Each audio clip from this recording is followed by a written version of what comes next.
I'm very happy to introduce Oliver Lopez. He is a 3-time speaker at the Global Sales and Marketing event Inbound in Boston. He's delivered keynotes at the largest sales event in Sweden, the Sales Conference, and he's held workshops and delivered talks to many of the largest companies in the Nordics. His in-depth knowledge of marketing and sales is invaluable in a time when more and more businesses are having difficulty in combining the two.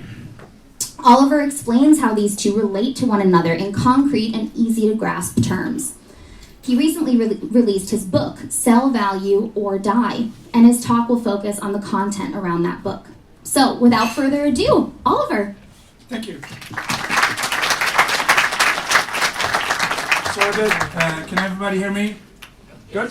Okay, so we're a bit ahead of schedule. I don't know if it's good or bad. Can I steal maybe another 5 minutes then? Of course. Good. How many of you have our clients or have met with me before or had discussions with me before? I see a few faces I've seen before. Good. How many of you in the audience are in sales today? And this is always a really good question to ask, because the ones of you who are not in sales, what do you do? What are your titles? If you're not selling, what are you doing then? Anyone? Aren't we really isn't everybody selling? In one or another way? The thing is, the change we've been seeing for the last maybe 5, 6, 7, or 10 years is the alignment between marketing and sales. Everybody's talking about this. I've been thinking more and more, maybe we shouldn't align sales and marketing exactly as much as we want to. I've met a lot of salespeople, a lot of marketers, and aligning like 100%, it's going to be a challenge because we live in different worlds, we have different objectives. However, we should use the best of each department to be able to meet the client where the client is and help them to make a good decision, because today it's all about making a decision when you're buying something. And you want to have somebody supporting you when you're looking to make a good decision. Because the title of my book was supposed to be The Customer is Always Wrong. Unfortunately, there is already a Swedish book called The Customer is Always Wrong. So I couldn't take that one. But I'm still totally convinced that the customer, most of the times, actually they don't have the broader picture. They need somebody to help them to make a thorough and well thought through decision. So the agenda for my talk today is going to be the new sales process, how to identify your best prospects and potential clients, and I'm going to talk about value. The ones of you who've listened to me before know that I thrive for value. If you don't provide enough value to your clients, you're going to be a product pushing sales rep, discounting and trying to get every single deal with every single client because you need to make your quota. You're in Q4, which is something you can all relate to, I guess. The best sales reps are the ones who actually can support the client, build a lot of value, even though they really need to close the deal. So the first one, the new sales process. Most of you, I think, have heard about inbound marketing and content marketing and the fact that the client does a lot of research. They have all the answers. They can find out what they need to buy by themselves, which is not true. Because inbound all the way, the challenge with this is that we're moving into a time where automation is taking over too much. Like, I guess most of you have received a bunch of emails, not very personalized. Well, they're supposed to be personalized, but you know that there's a machine behind it. Like, automation overflow is a runner-up to content overflow. Content overflow is everybody's blogging, everybody's pushing out articles, LinkedIn stuff, and most of it is really, really bad. And most of it is really inside out. From me as a seller to you as a client. I want to talk about my product and what I do, and I really don't care what you think, because hopefully you'll buy anyway. Because I'm shooting at every single company in Sweden. So I don't have a defined market. The fact is, prospects actually want to talk to salespeople. There are a lot of research, like reports and research, backing up the fact that The clients, like they've tried to Google stuff for a few years. Selling companies have tried to apply inbound marketing. It all comes to show at the end that the client doesn't know what she needs. She needs to talk to somebody. She needs a human being in the other end. We can automate a lot of stuff, but eventually we need to have an event, a meeting where we can be face to face and talk to one another, ask questions, get answers, have a dialogue, not a monologue. And we actually, as salespeople, we need to find the phone again and pick it up and make a call to the client. Because inbound is a really big threat for salespeople. Because as a sales rep, I can say, hey, everything's on our website, client is Googling stuff, when they need to buy something, they're going to give me a call. But they won't. Or they're going to give you a call with questions regarding discounting, or they're going to buy the wrong product from one of your competitors because they don't know what they need. If we can pick up the phone and have a 5-minute conversation with a potential buyer, we can achieve so much more than like 25 emails. I personally love the phone. I love to talk to people. I hate emails. Some of my clients love emails. I recently had a negotiation with a client, and he sent a lot of emails, long emails with a lot of information, and every single time I gave him a call, I had a dialogue on the phone when he was in his car, early in the morning or late in the afternoon, because I wanted to discuss the content of the emails, and I wanted to have a joint understanding of what we're actually saying to one another. Because an email can be like interpreted in different ways, and most of the time, wrong. So the new sales process, it's really not new anymore. This is from HubSpot. They call sales the new way of selling, inbound sales, and they have connected this to inbound marketing. To me, inbound sales, it's all about value building. It's a supportive way of selling. It's helping the client. And this picture here shows the traditional inbound way for a stranger to convert into a lead, to a qualified lead, into sales opportunity, and eventually into a client. Where most of us go wrong is between lead and qualified lead. How many of you have had discussions internally today regarding MQLs, SQLs, opportunities? How many are discussing this today in your organizations? Hands up. MQLs, SQLs.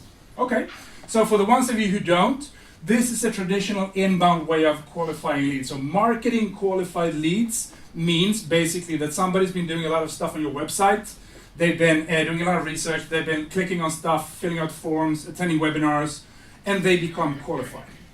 Now, what happens is that when we try to send these leads over to the sales department, most of them are really crappy leads because they are not really qualified. So sales qualified leads is when a marketing qualified lead converts into something we salespeople actually want to work with. So a question I normally, I often ask salespeople is, what kind of a lead would make you drop every single meeting, dialogue you're having with prospects today and just focus on this one? What would that look like? And that question is normally not a question marketing people ask you, because they generate MQLs and they have a goal of maybe 50 MQLs. Check, I've done my work, go close the deals. Thing is, out of the 50, maybe 5 are good ones. So what happens then? This is where we need to connect like the automated marketing efforts with the personal selling efforts.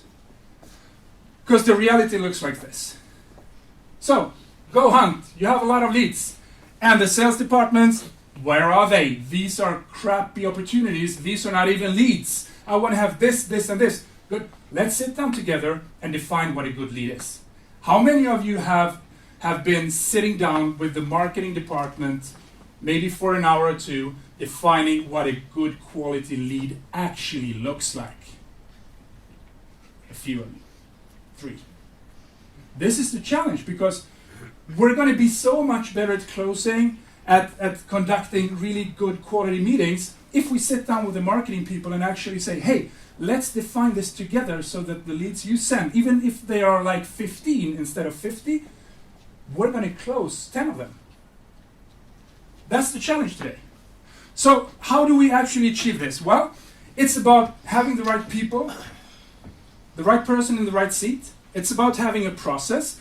And again, the process is not a marketing process and a sales process. The process is a sales process. Somewhere in the sales process, marketing things are happening. It could be in the beginning of the process, it could be at the end, or it could be on an ongoing basis because we interact with a company's brand all the way through the sales cycle. It's not like when we understood what email marketing was from the beginning. It was marketing generates leads and they do a lot of digital stuff and then we hand it over to sales and they close the deal. But what if you've had a meeting with a client and they don't want to meet with you again for several different reasons? You can then interact with your marketing people and give them valuable information, communication until you meet with them the next time. So again, it's not marketing initiating, it could be marketing supporting the sales process and not just starting it. And then we need tools. So we need tools like Oneflow, tools like HubSpot, tools like Sales Navigator, tools like Vino to be able to work as efficiently as we can as salespeople. Because if we don't, we're not going to be able to track stuff. We're not going to be able to know if we're doing good or bad, if we're actually achieving the goals we set up. So people, process, and tools. And so the move from automation to a human being, again, it's maybe because I'm 44 years old, but I love people. I love talking to people like this. We do webinars, a lot of webinars, but it's not the same thing. This is much more fun, hopefully both for you and for us to be able to interact, to discuss, to have a dialogue.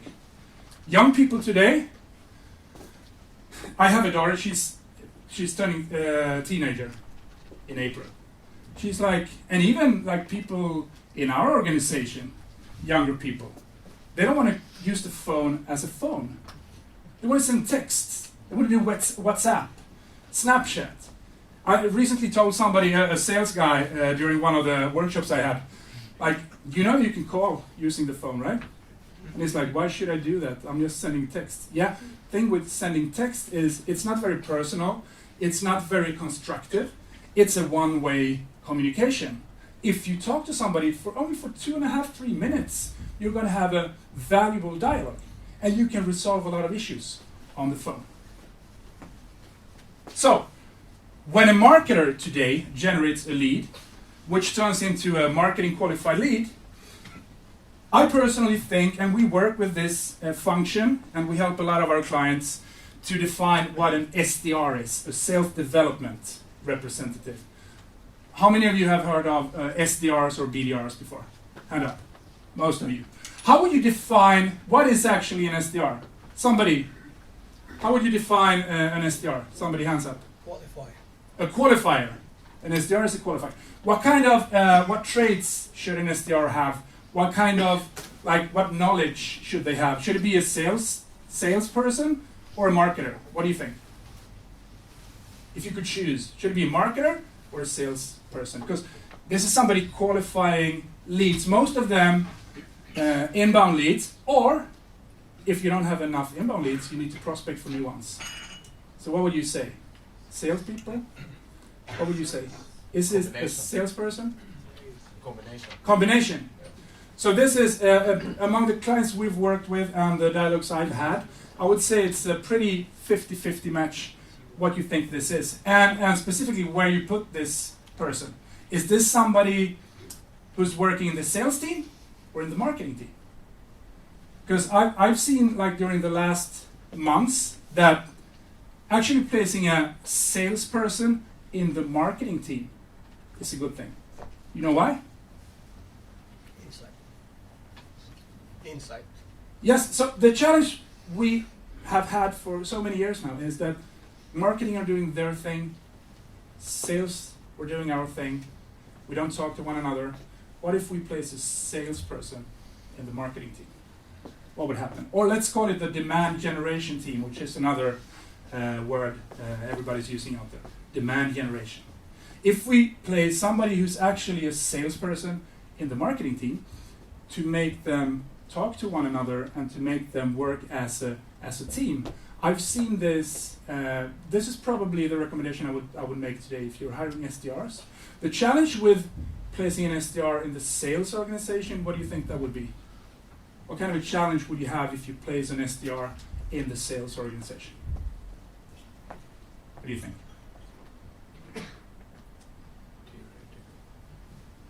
Theoretical. What do you mean by that? He is by the books. He's not in the reality.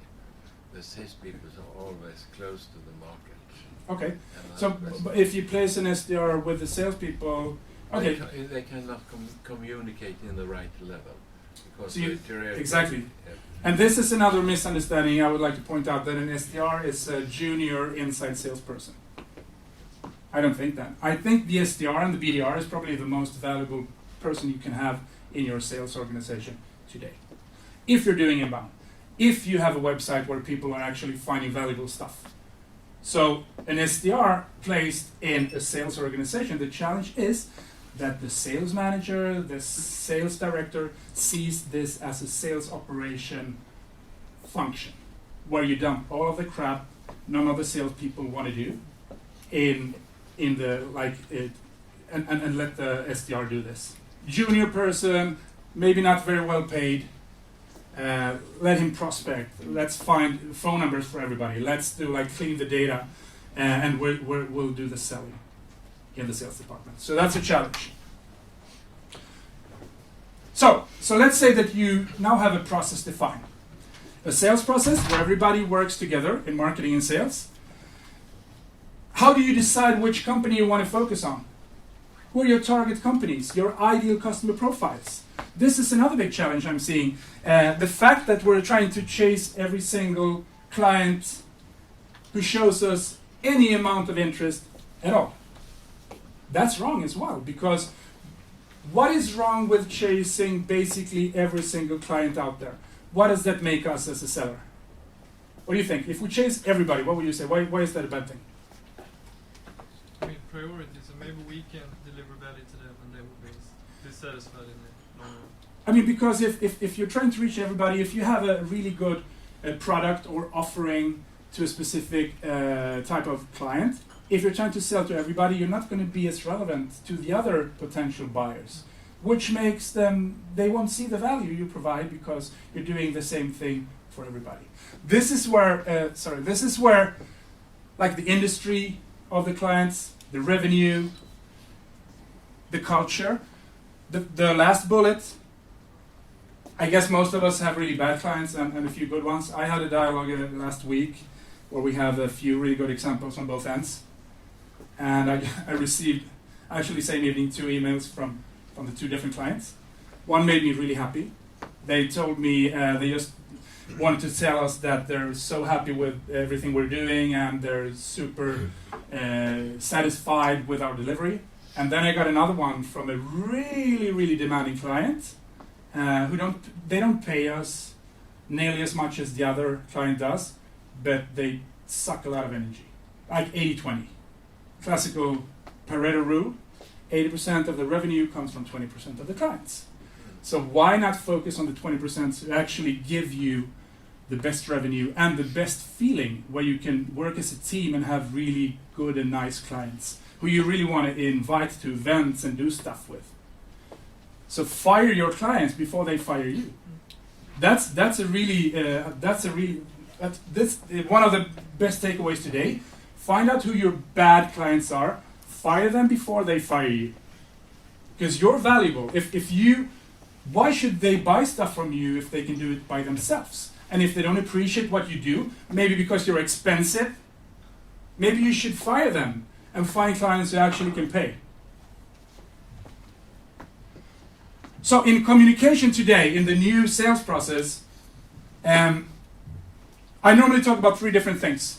So the first one is, who is the client? Who am I actually trying to reach right now? For us, it could be a sales manager, could be a marketing manager, could be a CEO, could be an owner of a company if it's a smaller company, a board member. We have several. When I know who I'm trying to reach, I can then focus on the journey this client is going through. And every single buying journey goes through a few different steps. The first one is the one I call insights. So the first one is, hey, I want to buy a CRM system. So happens that we sell HubSpot CRM. You might know this already. We want to buy HubSpot CRM. Good. What are you going to use it for? I want to register a lot of information and data, and I want to do yada yada. Okay, so why don't you go for now? Even though HubSpot has a free CRM, but let's say I'm selling Salesforce, I would say, why do you want to pay a lot of money for a CRM when you just want to make it an advanced Excel sheet? You don't have a complex sales process. You don't have a lot of products. You don't have the challenges most of the Salesforce customers have. Why would you invest money in this? And they can't really answer because somebody told them, I should buy this product because it seems to be a cool product. But if you don't know how to use it, you need to have somebody telling you, actually, you know what? And the best thing a value-building salesperson can do is, hey, I think you should go to our competitors down the street. It's actually free. And I think you're going to have a lot of benefit from the free version. When and if you grow and start selling more complex products, please come back, visit us, and then we can work together. That is helping, supporting, and making the right choice for the customer. What do you think about, in terms of selling, what do you think about challenging your clients? How many times have you actually been in a room with a client in a meeting where things become really awkward? How many of you have been in those situations? What do you feel about that? What kind of feeling do you actually have when you're like, they're starting to be a bit annoyed, a bit angry with you, but they know you're right? What does that make? How does that make you feel? Good? Bad? Good. Good? Why does it make you feel good? Because you know you're advising them to do the right thing instead of pushing your own agenda. That's right. Because if we just agree with everything they say, if we give them everything they want to buy, if we give them the discount they want to have, maybe even before they ask for it, we're not providing any value at all. We could tomorrow be replaced by a web shop. Because why should they meet with us and discuss things if we're just going to agree with them? Just put the product up. It's 500,000 Swedish crowns. You click 3 times, you buy the system, and you're set to go. Doesn't work like that. Most clients who want to achieve results, they want to have a partner, somebody selling stuff to them, challenging them in a constructive way to make other decisions. Even though it might be a big investment now, it's going to be the right investment moving like maybe 1, 2, or 3 years down the road. So challenging is a really good thing. Challenging, educating, and supporting your clients, that's the role of a modern salesperson. Because if we don't have tension, we've basically not had a good meeting. I love meetings with a lot of tension. I want to have tension. I thrive with tension. That's what I love. Because if everybody is patting each other on the back, change is not going to happen. And yes, I've had meetings where the client actually told me, I don't think we should work together. We're not agreeing. Perfect. I agree that we disagree. Happy hunting for another provider, and I wish you best of luck. Because those clients will turn into the bad ones. The 20% demanding 80% of your efforts, giving you 20% of the money. And this all comes down to, like, if we know who we're trying to reach, what kind of a decision we probably know that they're going to make, and we want to correct them, it's all about the value message we put out there. Like, it's never nobody would be surprised who's listened to me before of the title of the book. Because if you don't sell value, you are actually going to die. You're going to be replaced by robots, by AI, by automated processes. It's happening already. People are selling stuff for a few 100,000 crowns, even more, online without interacting with salespeople at all. And this is really scary if we're in sales. Oh no, yes please. I'm told, yes please? Yes. You like it? Yes. Okay, good. Then maybe you haven't met the right salesperson or bought the complex enough product or solution to be able to have a discussion. Saves time. Saves time. It does. In the beginning, it saves time. it could put you in a lot of trouble at the end if you don't really know what you're buying. But I hear what you're saying. But the value message is basically the central part of what we're doing. So what are we actually selling? It's not a product. It's not a solution. It's an outcome. It's an end result the client wants to reach, and they want to do it together with somebody who can support them, regardless of the product. Why should they care about what you're selling? That's the first question you need to ask yourselves. Why should they buy from you and not your competitor? Number two, what problem are you solving? Not symptom, problem. A symptom is that I'm overweight. I'm extremely overweight. That's a symptom. Why am I overweight? Maybe I don't work out. Maybe I have a bad eating habit. Maybe I eat a lot of candy. Maybe it's a genetic thing, but the fact that I'm overweight has nothing. That's not the problem. That's a symptom. You can solve this by doing things proactively. You end up being overweight because you do things the wrong way. Emotions and ROI. In B2B sales, we buy as much on emotions as we do on logic and return on investment today. I don't know how many times I presented an ROI spreadsheet to a client and they've told me this looks really good. And then when we're supposed to sign the deal, you know what she says? Doesn't feel good. What do you mean doesn't feel good? You have the proposal, you have the data, you have the figures, it's an investment, you're going to earn money, which you agreed on the last time we met. Yes, but it doesn't feel good. So why are we saying that it doesn't feel good? It's something probably regarding to the salesperson. I really think you're I think you're good at what you do, but I really don't. It's something I don't really like you, and that's fine. It could be that you're a bit too challenging, where you have a personality the buyer doesn't like. So send in another seller or another person from your company to initiate the dialogue. But I mean, emotions. I would say 70% of the buying criteria are emotions. So I like to talk about the tumble dryer. So the tumble dryer is you take your client, you throw them into a tumble dryer, you push the button, and when they get out of the tumble dryer, they're like, oh my God, I thought this was a simple buy. Now I've been presented all of these challenges. I don't know where to begin. Or a similar way, I tell a lot of clients, what if you took like a bomb and you throw it in the conference room and it explodes? Nobody's in the room, obviously. And then you leave the room and they go in to pick up the pieces. But they don't know how to pick the pieces together. And they need to call you. So you need to present them a different reality, which is not as simple as they think. Because if you're selling systems or solutions, you know what kind of a mistake a client normally makes here, which will end up right over here. And not over here where the clients think she's going to end up.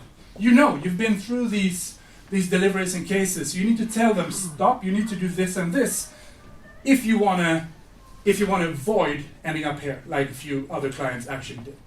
You want to know how to avoid the mistake. Yeah, I trust you. How would I do that? Now we're having a discussion. And now this is where we can lead them in a different direction. Again, without talking about product, without talking about solution. It's like a bad date. You have a date, you meet with somebody the first time. I don't swipe, I've never swiped. That was after my time. I have family and kids and stuff, but I've heard you need to swipe in different directions, left or right.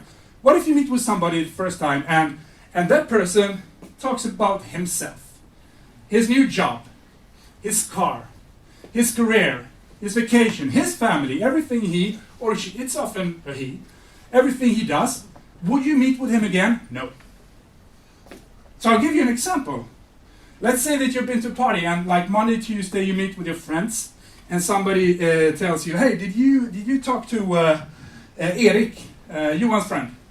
Yeah. Really interesting, really nice guy. How does he know Johan? I really don't know. What does he work with? I don't know. When did he leave? I don't know. Do we know anything about him? No. Why did we actually love the guy if we know nothing about him? What do you think? Because he listened to you. He asked you a lot of questions. He made you talk all the time about yourself. We love talking about ourselves. Most of us do. He asked a lot of questions. He listened actively, and he seemed like a nice guy. We found out nothing about him, but he actually brought you a lot of value. You would call him regardless of what he's selling, because he's a nice guy. It's that simple. But when we're selling, it's not that simple, because we have our salary, our commission, a quota, we have pressure from the company, and we need to close deals. So we become the product pushing salesperson, which is no good for anyone. So this one is like if you would compose your own value message, how would that sound? So if you look at saying, what is it that you do? For whom do you do this? How do you do this? And why? So I know Simon Sinek starts with why, so that's why I put it in the end. I don't want to be like Simon Sinek. He's too big of a big shot for me, so I turn it around. No, but basically it's like, what are we offering? It's a product or a solution? No, it's an outcome. Who's the client? Ideal customer profile. How do we do this? How do we deliver the results? And why is this important for us? From the customer's perspective, why do we think this is important for the customer to do this with us? So think about that one. So I'm going to end up with, most of us are in sales here, but how can we actually use marketing when selling? Well, there is one thing in marketing, there are different things marketers do well. But let's focus on one of the most important things. Do you know who these guys are? Yes. Who's the first one? Gary V. Gary Vaynerchuk. If you don't follow Gary, follow Gary. On LinkedIn, on Instagram. Gary runs a marketing, he's a big shot celebrity nobody knows about if you're not like an addict to social media, which I am. He runs an extremely large corporation, a marketing agency in the US. Have you heard about the peanut advertising thing during the Super Bowl? His agency did that. So here's a marketing guy. He calls sales, you know what he calls sales? Or marketing. He calls marketing grown-up sales. What does he mean by this? Well, if you put on your marketing hat, it would be, well, okay, it's not pushing, it's not like making people buy things they don't need, it's grown-up sales. It's advising, supporting, helping. And then we have the other one. Cordone. Grant Cardone. So Grant Cardone is a self-made billionaire and a sales guy out in the fingertips. He's like, they've had discussions in social media where they're not agreeing, but what I want to do with this is to show you that these two are extremes in what they do, but if you combine the way they look at marketing and sales, you have a really good way of closing deals. So how can you then use marketing when you're selling? You use emotions. Because if 70% of the decision from a client who wants to buy something, also in B2B, is based on emotions, you need to sell using emotions. How do you do this? I have a few different examples on how you can sell emotions and not the product. This is a company who sell motorcycles. It's Harley Davidson. What does the ad say? Somewhere on an airplane, a man is trying to rip open a small bag of peanuts. Can you see it? I can. Even though I'm a big guy, what if I have two even bigger girls or guys on my sides pushing me to not being able to open the peanut, and I do it, and I spill coffee and water and everything, and get totally frustrated. What if I take my Harley and go whenever I want to go, wherever I want to go? It's only me on the road. Everybody else can go whatever they want to do. Right. So this is feeling. I don't want to be in the plane like pushed in between two people. I want to do this. I want to decide whenever I want to decide. The thing is, it's an expensive bike. But hey, regrets cost a lot more. Like, it's very expensive, but what if I'm 75 years old sitting there and thinking, I should have bought the Harley when I was 50. I deserve that. I regret not doing this. That is emotions. You're going to buy, or as I did when I turned, actually not 40, I turned 39, some kind of an excuse. I bought a sporty car. Not because I wanted to feel younger, but I understood that I wouldn't look younger, but I wanted to feel younger. I had it for I have 2 kids. I have another one coming, so I'm going to have 3 kids. I wanted to feel like the freedom with a sporty car. I had it for 6 months, and then I sold it. Not practical. Not fun anymore. It was fun for 3 months, and then I got rid of it because it wasn't practical. Still, I bought it. Like people, like men in their 50s buy Porsche or other sport cars because they want to feel young and they want to feel the freedom. This is another one. This is unbelievable if you think about it. Revlon. Okay, so nobody in the right state of mind thinks that putting cosmetics or chemicals in your face will make you younger, right? Men or women. So they do not sell cosmetics or chemicals in the store. What do they actually sell? What is it we're buying? We're not buying cosmetics, we're buying hope. And this is the founder of Revlon who actually said, this is the marketing message we have. We don't sell cosmetics. We make cosmetics out of oily, really bad things, but then we sell hope. Because if there's hope, we'll buy anything. So hope will sell you anything, and if you're a parent, you'll buy anything, because what if your kid, you only want the best for your kid, right? So I don't care if it's expensive. We buy, stuff, totally crazy stuff, as long as it's for our kids, because they should have the best, right? Crazy. Okay, so to finalize, 3 things. So we need to choose our prospects and our clients wisely, and we need to combine the way we use marketing together with sales to be able to reach them with a value-building message and not product-pushing communication. And then again, value, value, value. And take this with you. We're probably going to send the presentations to everybody who's attended. At least I think we'll do that. So take the value message, like the formula, what is it you do, for whom do you do it, etc., and apply this to what you're selling, and try to not talk about the product or the solution when you build this formula, because it's the end result we want to achieve. So, with no further ado, I'm going to hand over to the next speaker, and if you want to reach Structsales or myself, I also have a podcast where I do, together with a guy called Mikael Alpov. So we do every bi-weekly, we have a new episode. My episodes are about sales and marketing, and he's focusing on productivity, leadership, and personal efficiency. I'm done. Thank you.